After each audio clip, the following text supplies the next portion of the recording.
So recently I've been making these tiny dioramas on top of bottle caps, which means only one thing.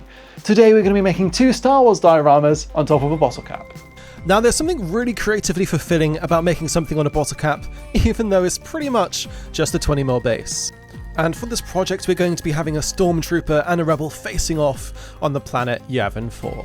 I actually started this project just after Andor Season 2 came out, and it sat on my pile of unfinished projects for many a month, but it's time to finally finish it. So after slapping a bunch of air drying clay on top of our bottle caps, it's time to grab some little resin rocks to add this foresty, rocky jungle type of aesthetic to our little base.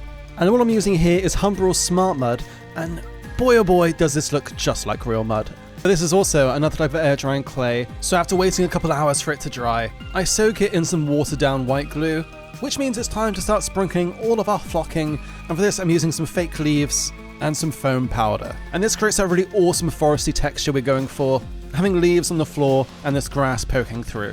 And I also found these really awesome kind of like vine leaf things on Amazon. This is what they look like, but they're amazing. I think it creates this perfect foliage and these weird kind of like alien thin sticks with big leaves that I can really believe is in the Star Wars universe.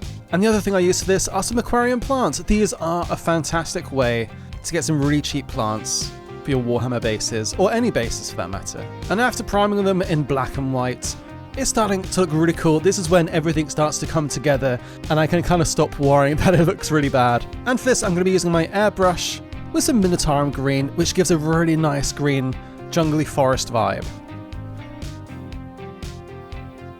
And once it's dry, it's time to start painting all of the foliage on our bases.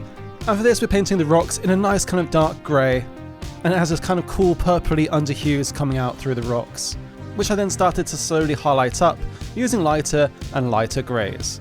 And this makes the rock look really cool and natural. And I think it's actually looking great. And one thing we can do to make this really pop is add a really bright lime green and kind of dot it over all of the fake leaves we put on earlier, and this is just going to bring this diorama to life. And the next thing we can do is kind of the opposite of highlighting. We're going to start shading with kind of a nice dark green wash. And this is going to seep into all of those recesses and add the nice shadows to the scene. And then it was time to speedrun everything we just did, but to the other diorama. Thankfully this one was a bit more simple, but I'm really liking how this is coming along, and I'd actually love to try this with a much bigger diorama and see if I can make the same diorama but on a much bigger scale. So with the diorama bases out of the way, let's get to the miniatures, and after spraying them in white, it's time to paint all of the black parts of the Stormtrooper. Thankfully Stormtroopers are reasonably easy to paint. They're pretty much only 2 colours, black and white, with the occasional orange accessory. Now all of that would be very easy if he was a big Stormtrooper, but this is so tiny. He is like virtually the size of my thumbnail. But swiftly moving over to our little rebel, it's time to paint him in the cool foresty colours that are home to Yavin 4.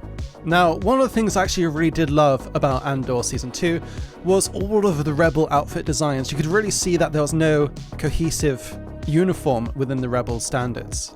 This is something I'd love to see in any future Star Wars projects, just that beautiful attention to detail.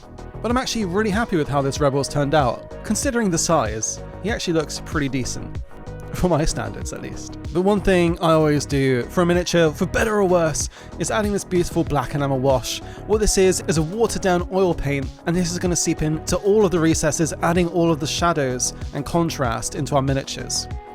And one of the things we can do after about 10 minutes, once it's started to dry, is reactivate all of the oil inside it, leaving it just in the cracks. And after gluing them down, here's what they look like. If you liked the video, make sure to let me know what you'd like to see in the next one.